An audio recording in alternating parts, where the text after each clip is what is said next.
You're listening to Civic Media. You can tune into any of our live shows on any radio station across the state with the Civic Media app. Find us in your phone's app store and listen anytime, anywhere. Good morning and welcome to Matt Nair on Air. Jay Matt Nair, Greg Bach, Calvin Butenoff coming to you live from our home at Radio Park in Racine, where you can always join us. Call or text, the number is the same at 855-752-4842. You can also leave a comment if you're watching on the live stream on Facebook, YouTube, and what used to be Twitter. Busy show coming up for you today.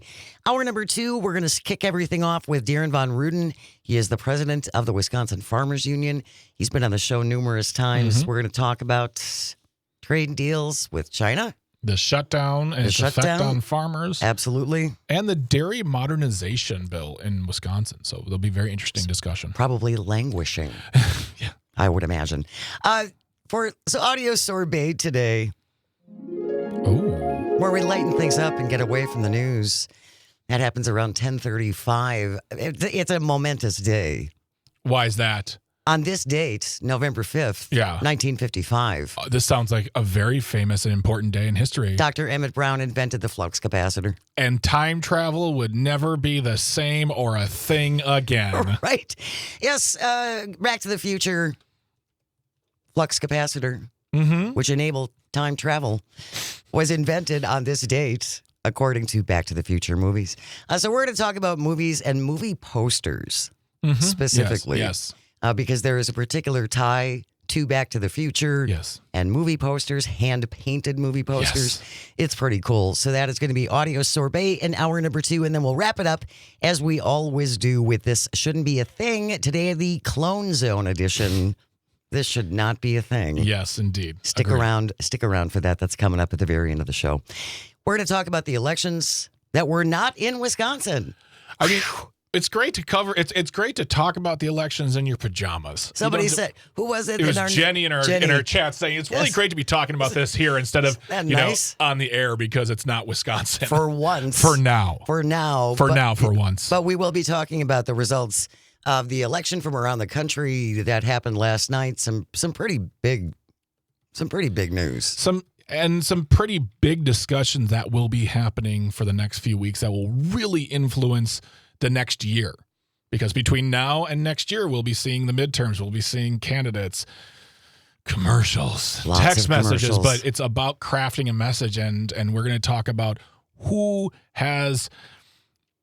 could claim some high ground if they do it right. But we'll be talking about this for weeks and months. So don't you worry. Absolutely, you're welcome. Wanted to start off with this though. This is from Wisconsin Public Radio. Rich Kremer with the byline GOP bill. This is here in Wisconsin. GOP bill to ban ballot drop boxes in Wisconsin spurs intra-party debate. Backers say the plan is in line with those of Donald Trump. A GOP critic says it's not reality-based. The legislation itself. The legislation itself, yes. During a hearing yesterday before the Assembly Committee on Campaigns and Elections, a relatively newly elected state representative, Lindy Brill, a Republican from Sheboygan Falls, said that her measure might be one of the shortest bills of the session. It has just one line, this measure from Representative Brill, which says, quote, no municipality may employ a drop box, unquote, to collect absentee ballots. Since 2020, drop boxes became a big flashpoint in the state after Trump and others claimed, without confirmed evidence. That's kind of an important little caveat there. Without confirmed evidence that drop boxes are a source of widespread election fraud. Yeah, we talk about this every month now, once a month, this constant push from the GOP to vilify, demonize, and then make illegal any form of voting that isn't on the day, in person, with ID, fill it out, put it in the box, That's the only way they want it. Well, that's the only way, honestly, Donald Trump wants it, because as we saw last year, we saw Brian Schimming, who is the head of the GOP of Wisconsin, push the narrative of bank your vote. Vote early. Yes. It's safe. It's reliable. And it's honestly, a good way to vote. It really did the Republicans well last year. It's been clocked that more people voted absentee than ever, as usual, because that's what always happens. More people take advantage, and a lot of people who did voted for Republicans. They did. Because they were given a message that it's safe. But at the same time, as they were saying it, Donald Trump's on the stump last year saying it's inaccurate, it's a fraud, it's fake, it's election stealing. I do not understand how they keep kicking this dead horse. And the fact that it's one line says everything to me. Yeah. Well, and again, it just seems like Republicans just want to make voting harder. Yes. Much harder. Voter ID laws, voter ID in the Constitution, telling people that citizens are the only ones allowed to vote, which I don't know if you know this, Jane. That was always the case. Was it? Because I saw in Texas, Governor Greg Abbott crowing about how they entered that into the Texas Constitution, that only American citizens can vote in U.S. elections.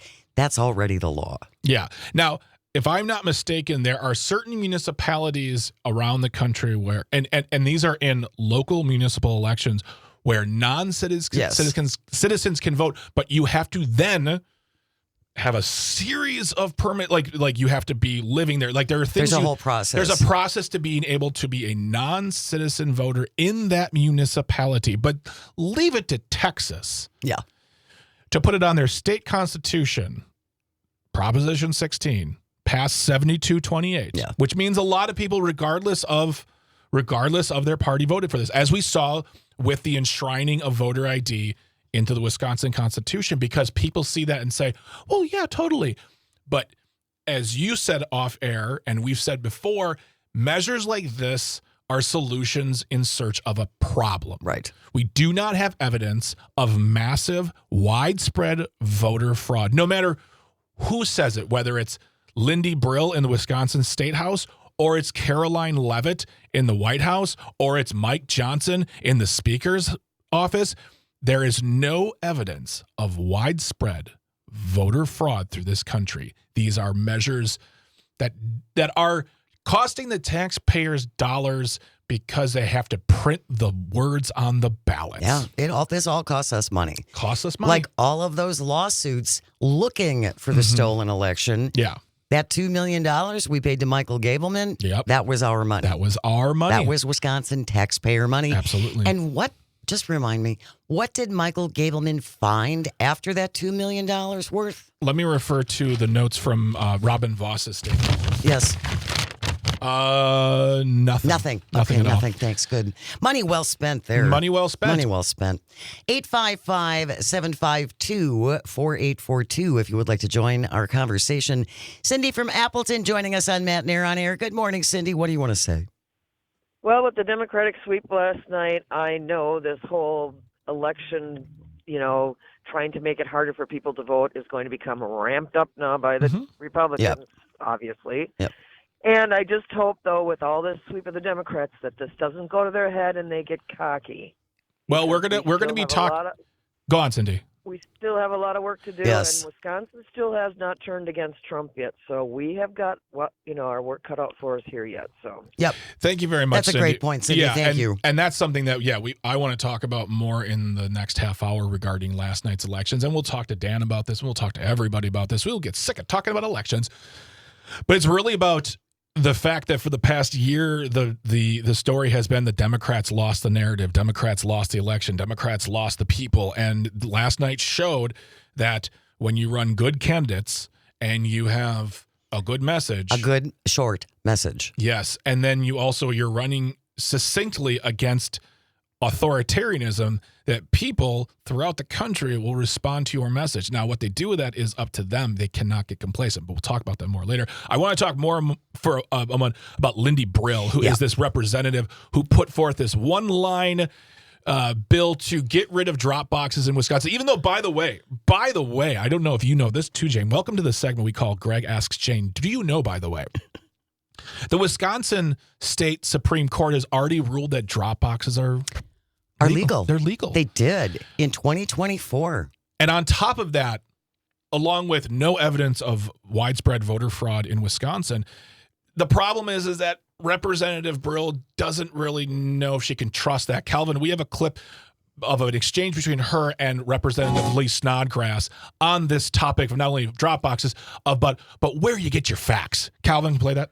Could you tell me your source on the 2020 municipalities that claimed that there were no fraud? It's an Associated Press survey. You can find it, and I don't have my computer in front of me. Then I don't know that I consider that a valid source. Associated Press? The Associated Press? I don't always see everything from the Associated Press being absolutely valid, but that might be where you and I find truth in different spots. What? This might be where we're finding facts in different locations. I think that the issue is that I am basing my concern on this bill with the facts is that incidences of tampering of absentee ballot drop boxes is very minimal. Based on the Associated Press. Based on many things. Many. I'm happy to provide you with a lot of sources after this. I'm answering your question that you provided just now.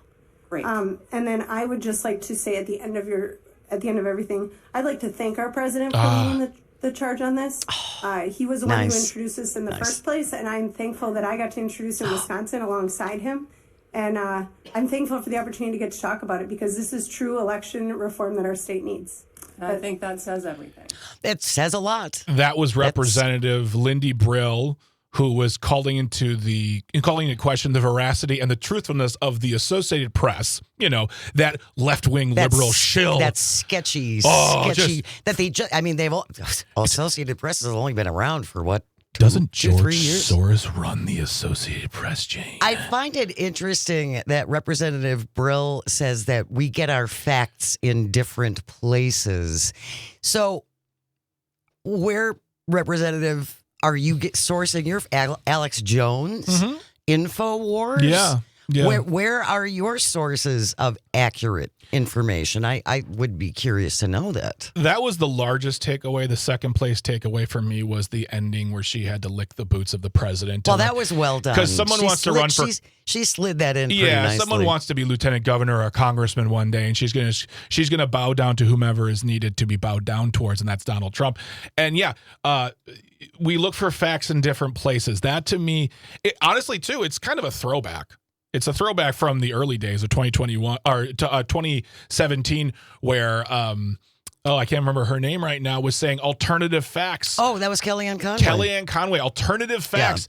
Yeah. And then we just bought it. Yep. Hook, line, and sinker. Yep. Really quick before we run to grab ourselves some snack and some water, Tony on the live stream says something very important, that it's still about MAGA looking out for billionaires and not working Americans. Yay, Dems won last night, but the government is still closed, and SNAP is still a problem people face today. That's absolutely correct. Yep. We can't take our eyes off the ball right now. Too much is at stake.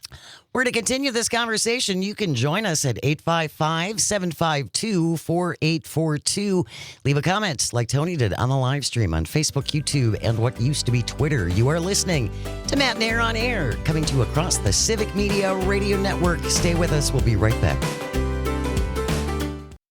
You're listening to Civic Media. Stay up to date on the latest news and information for your local community and Wisconsin by signing up for our free email newsletter. Visit civicmedia.us/email to get started. Good morning. Welcome back to Matt Nair on Air. Jane Matt Nair, Greg Bach, Dr. Slide on the board, coming to you from our studio at Radio Park in Racine. Join us, call or text at 855-752-4842. You can also leave a comment if you're watching on the live stream on Facebook, YouTube, and what used to be Twitter. Been talking about a new Republican bill that would ban absentee ballot drop boxes in Wisconsin, brought forth by relatively newly elected Representative Lindy Brill. It contains just one line: no municipality may employ a drop box to collect absentee ballots. Of course, the Wisconsin Supreme Court's former conservative majority ruled that they were illegal in 2022. In 2024, after a new justice was seated on the Wisconsin Supreme Court, they voted to reinstate drop boxes. And I found this interesting also. Representative Scott Krug, another Republican, said he has a reality-based problem. Don't we all, sir? Right, with the bill, and asked Representative Brill if she thinks the governor will sign it. And she said no, but as a follower of Jesus Christ, she believes there's a chance that Evers could have a change of heart. Krug, not impressed, said, quote, "It's not going to change the Supreme Court's opinion on drop boxes. It's not going to change the governor's opinion on drop boxes. We still have a problem in our communities. That's what I'm trying to get to, is knowing politically where we are and dealing with realities," unquote. There is so much from there that we could cancel everything for the rest of the show and just talk about this. That story. Let's start with the blaring part about this entire conversation between the two of them. Do you think the governor will pass this? Her response: No.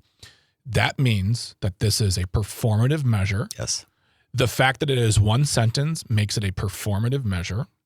The fact that she doesn't really care, I think, about drop boxes, because I'll say this. She didn't say that. I will make the assumption. She doesn't really care about drop boxes because, as we said earlier, it has been proven now through the last election that drop boxes are not only safe, but people of all types of voting use drop boxes. Republicans too. So how about this? Take this one off your plate. Stop making this a source of pain for yourselves to have to put out there in the world of interviews, legislation. Just be like, hey, let's move on to something else. Drop boxes aren't the problem that we're trying to make it into. They actually work for us. How do we make them even better? How do we include and I'm not even talking about all forms of early voting. Drop boxes, just take it off the plate. You're making it harder. Work smarter. But instead you're doing this. Well, and Krug also asked her if she would be open to creating statewide standards for drop boxes. Yeah. So we all have to follow the same rules as far as the drop boxes go, that Evers could potentially sign that. Mm-hmm. And she said no. She's not open to amending it at all. It's just, no, well, you cannot have drop boxes. What's there to amend? It's like eight words in a sentence. And right. On top of it, too, pulling in the Jesus thing. I mean, you do a disservice to your religion, religiosity, and your faith, and all those who may share the same form when you say things like that. Because I'm pretty sure Jesus never made a comment about drop boxes. I think I could be wrong, but I'll check the New Testament. Thank you. I think you're right on that. I think you're right. 855-752-4842. Bob from Waukesha is on the line. Good morning, Bob. Thanks for joining us. What did you want to check in with? Good morning, Jane, and have a good retirement. Thank you, Bob. You know, when you're retired, every day is Saturday. That's what I've heard. That's what I've heard. I look forward to it. You'll lose track of your days. You'll have to go look on the calendar. What about the elections, Bob? What do you think? Well, I sincerely want to thank Donald Trump. He went over and above what he did for us. And I'm hoping he keeps up the good work for the midterms. You think it was we can thank the president for the result for last night's results? Oh yes, yes. Well, if you watched in California, there were lines all around the building. Yeah. People lined for hours. Yeah. Prop 50.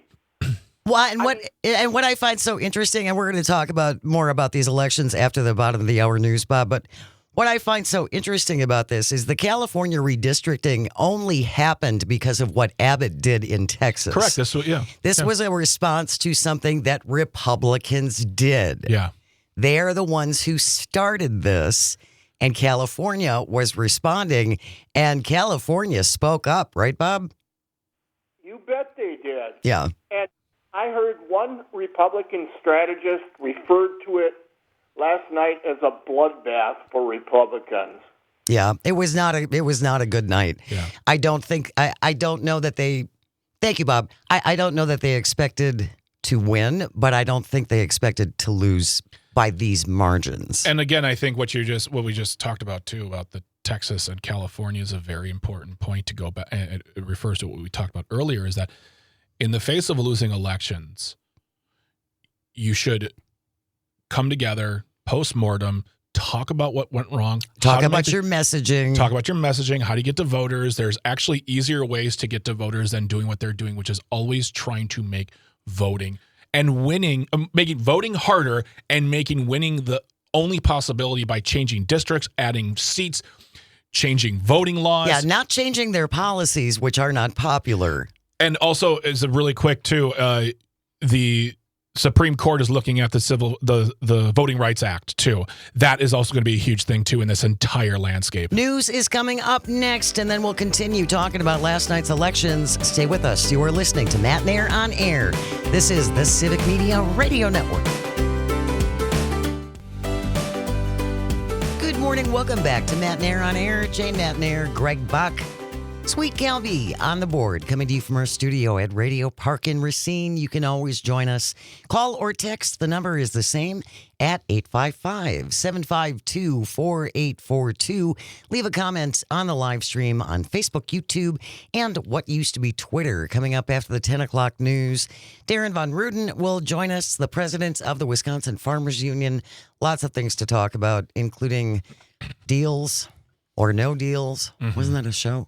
A deal or no deal with China and soybeans and much, much more. Also another languishing farm bill. So Darren Von Ruden joining us after 10 o'clock. I hope you can stick around. Wanted to talk a little bit about the elections last night that for once we didn't have in Wisconsin. Way to go, us. My goodness. Nice to have a night off. It's good to watch it from the couch, eating some popcorn and being like, oh, this is, and it felt, and unlike last year, I mean, we had a good election in April. That was good stuff. It was. That felt good. It was. But November, this time last year, today, a year ago today, we had glimmers of hope, and then about 12 hours later, that was gone. But last night, there was some breathing sighs of relief. There was great stuff coming out of the elections around the country. People were voting for individuals. I personally felt like, I'm not going to speak for Jane, Cal, or Civic Media on the whole, but I felt like people who are running not only for the good of their state or their municipality, but also against the policies of Donald Trump, which not good. No, and people apparently are not happy with the current administration because they lost resoundingly. Pretty much everywhere across the country, even in Mississippi. Yeah, Mississippi, it was. I mean, I don't want to call it a shellacking, but it seems like that's what this was. I mean, it would, people throw around the word mandate a lot now, and I understand that in last night's case, you can use that, but I really think it was just a resounding message from the people of those various states and municipalities saying, we either want something else or we want to keep it the way we have it because this is what works for us, as far as like Pennsylvania's Supreme Court. Right.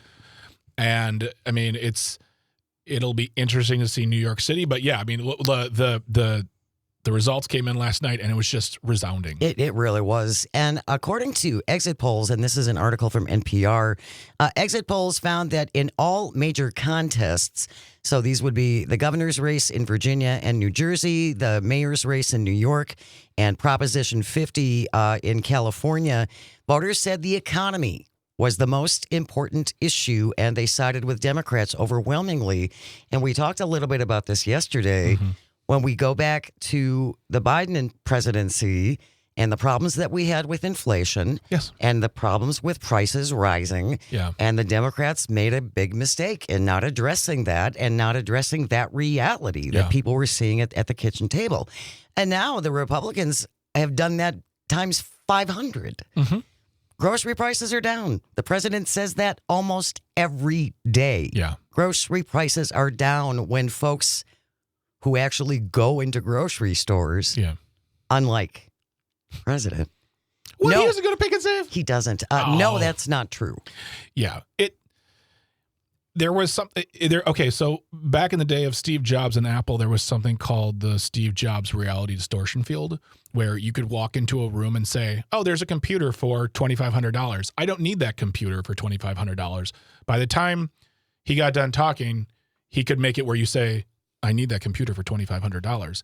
I feel like it's the same idea here. They're trying to create a reality distortion field where they just keep telling you that grocery prices are down. Gas is down. Right. Gas is fluctuating. By the way, we were talking about gas being down with Mr. Global. It's $3 where I live now. Oh, is it back up? It's $2.99 a gallon. No. But it's this. They think that by pushing the same talking points over and over again, going back to drop boxes, going back to anything coming out of Caroline Leavitt's mouth, coming out of anything that comes out of Mike Johnson, Speaker of the House's mouth, it's just trying to create this distortion field in which people will be eventually hypnotized into thinking they're right. There are people out there who think they're right. There's no getting around them.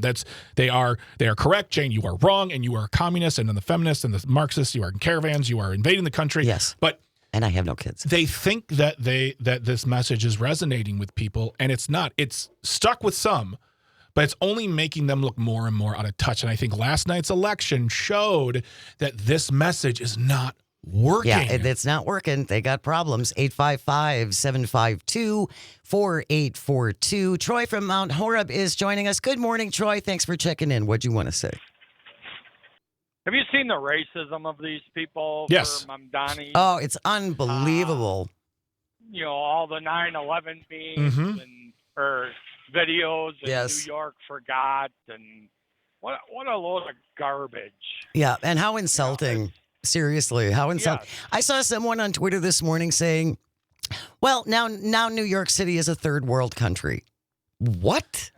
I saw somebody, Twitter was a Sewer? hellscape last night. A sewer. With the worst versions of people out there.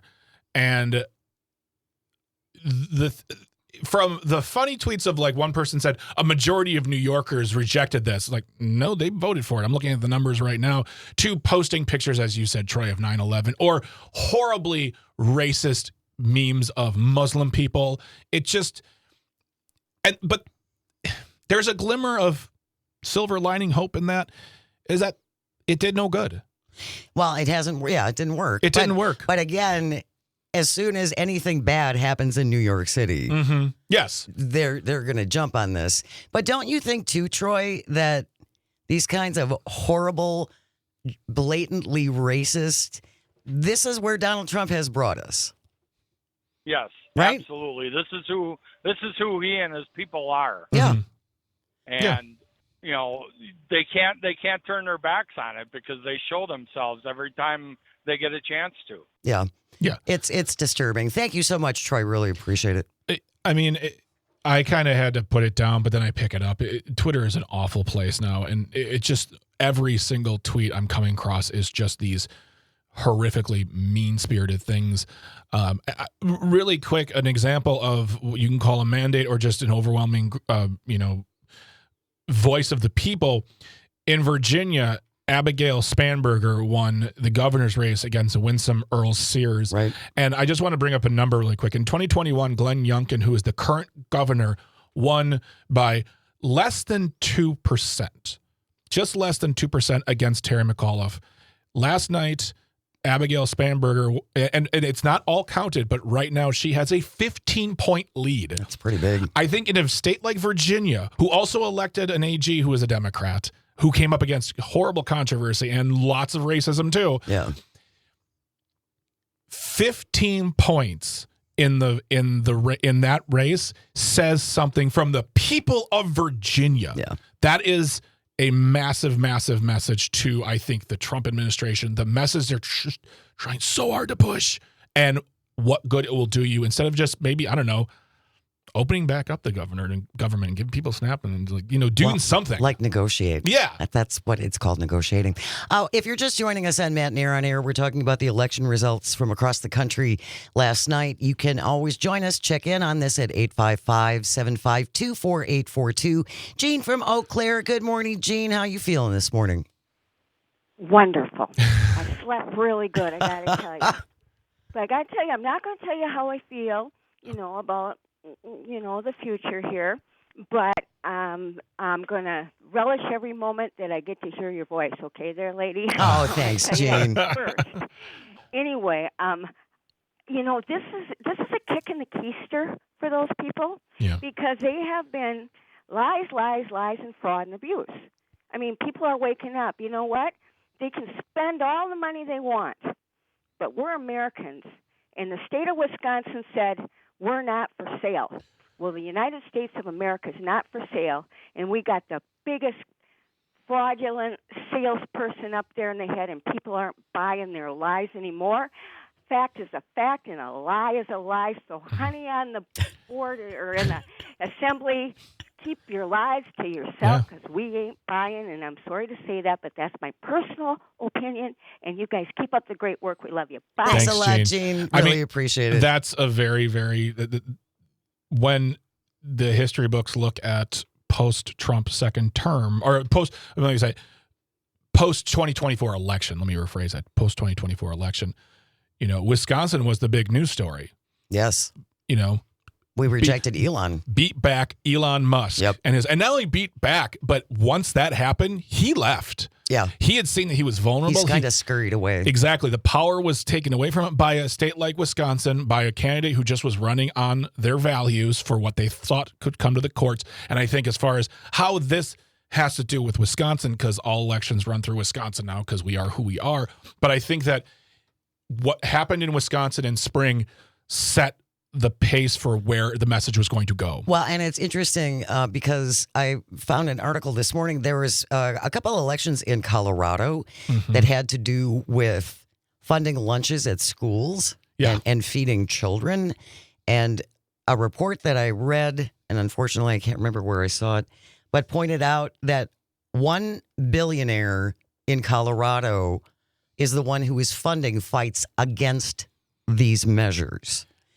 And that made me think of our discussion with Chuck Collins yesterday from Patriotic Millionaires, who said one of the big dangers of having billionaires essentially buying our elections, it's not the legislation that they want to see enacted. It's about the legislation they can stop.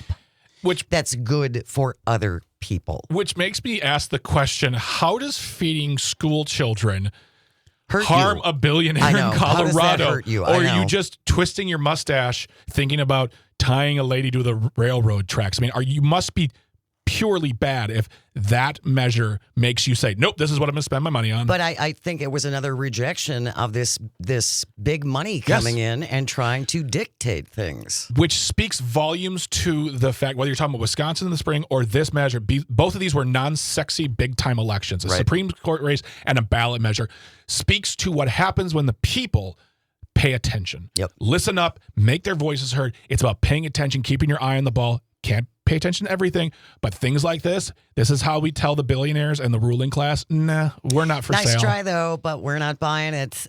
We don't have a lot of time, Jack. We're going to take you on the other side if you can hang on for a little bit. And if you would like to join us, you can call or text in as well at 855-752-4842. Should we play that little clip from Carolyn Lips-Levitt? Let's do it. Talking about facts.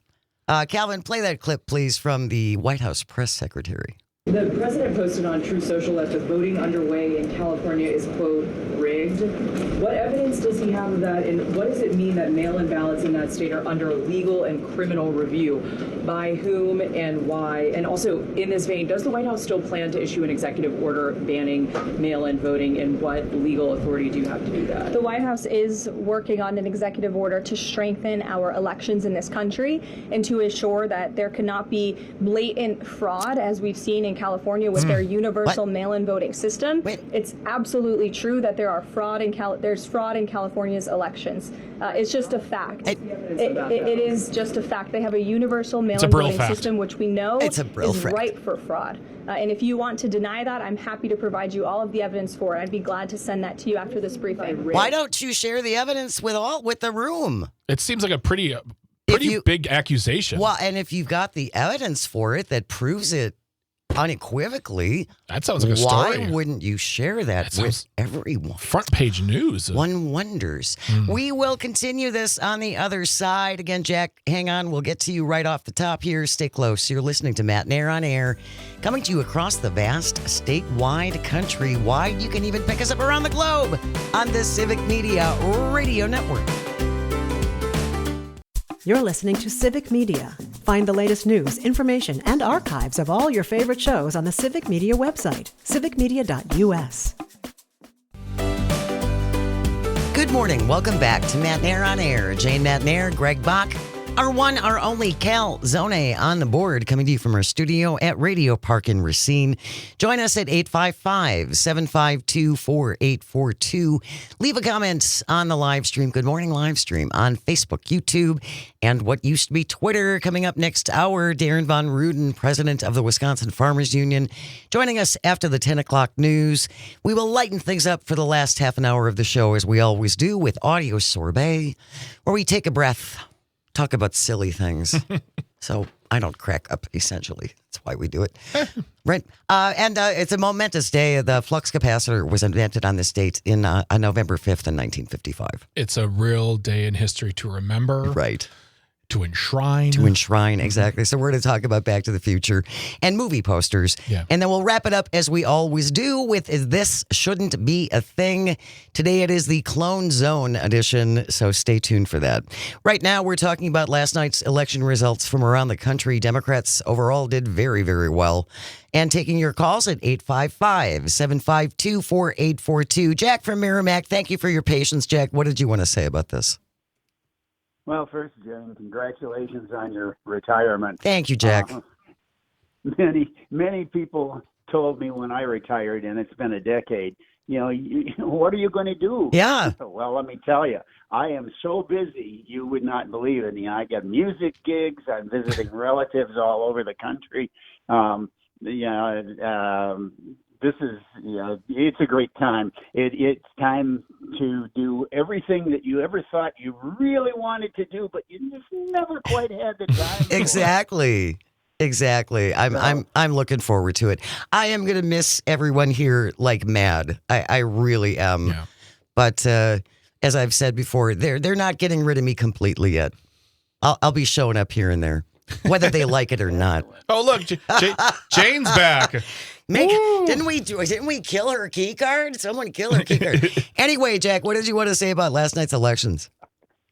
First of all, I don't like the term drop boxes. It's convenient shorthand, I admit that, but a more accurate term is authorized ballot collection stations. That's what they really are. Sure. And I really wish the media would stop calling them drop boxes. It's really kind of a pejorative, and at least it's become that.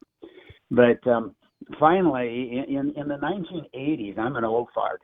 In the 1980s, I recall reading that if the entire Republican agenda were enacted, voters would remember the damage that it caused. Republicans wouldn't have control of our nation for at least a generation. Well, that agenda wasn't completely enacted. So Republicans and Democrats have kept changing control for the last 40 years. Project 2025 is becoming implemented every single part. Yep. And it's even worse than that original Republican agenda. I have no doubt that what happened in yesterday will happen across the nation if. It's a big if. Yes. If we have free and fair elections in this country, and that's the thing I'd be concerned about. And the first thing I would say is this: beware of your voter registration. Go to myvote.wi.gov and check your registration. 190,000 people were purged from Wisconsin's voter rolls within the last few months, just because they hadn't voted since Biden got elected. Right. And there's no, this is routine maintenance. There's no proof that any one of those voters was ineligible, but they're gone from the rolls. Yeah. So check your registration. Make sure you're up to date. But I'm still concerned about what's going to happen at the federal level. We've already got troops in the streets. Yep. We've got ICE that's shot American citizens and hauled them off to foreign countries. I mean, this is an authoritarian regime. Beware of November 2026 and 2028. That's what I'm going to say. Make sure you're registered, and unless somebody's pointing a gun at you, get out there and vote. Yeah, I really appreciate it, Jack. Thank you. And you're right. I think this is going to encourage more redistricting in Republican states because this is not a good indicator for the midterm elections. Well, and so they're going to have to do something to try and stop this from happening again. Well, and I just think that they're going to try and rig the maps even more. Yeah, because rigging the voting rules isn't helping them either. Because they're doing things like only U.S. citizens can vote. Well, that doesn't help or hinder you. That's just saying out loud again what already was the case. So they're going to try everything they can. And going back to something you said earlier is look at the party who's trying to make it harder for people to vote and making it easier for them to stay in power. What does that say about that party? They're not willing to admit defeat. They're not willing to take in stock of what they should do to help the people they serve. Instead, they just want to rally the troops and create these terms where they can't leave because you can't vote them out. And you can't vote them out because they've taken away certain aspects of your ability to access the ballot. And that is one of the big things, and I'm glad that Jack said it out loud, myvote.wi.gov. We harp on that all the time. Talk about it all the time. Yep. And whether it's acts of nefarious natures or whether it's just simple voter roll upkeep, maintenance, as Deb Cronmiller from League of Women Voters of Wisconsin has said, whether it's for good or for bad, check out your registration. Make sure you're registered. Make sure you know who represents you. Talk to them. Tell them what you expect out of your leaders, but myvote.wi.gov. Just make sure that you're still registered as a voter and check it a couple times a year. Yes. It takes you 3 minutes. Yeah. We have news coming up next, and when we come back, Darren Von Ruden will be here, president of the Wisconsin Farmers Union, so stay with us. You are listening to Matt Nair on Air. This is the Civic Media Radio Network. The national news cycle never stops, but it can be hard to find news about your local community. Civic Media is dedicated to providing quality local and state news coverage across Wisconsin. With the Civic Media app, you can get notifications about local stories that matter to you and your community. Find the free Civic Media app in your phone's app store and choose notifications from the menu to tell us what kind of news you want to hear about.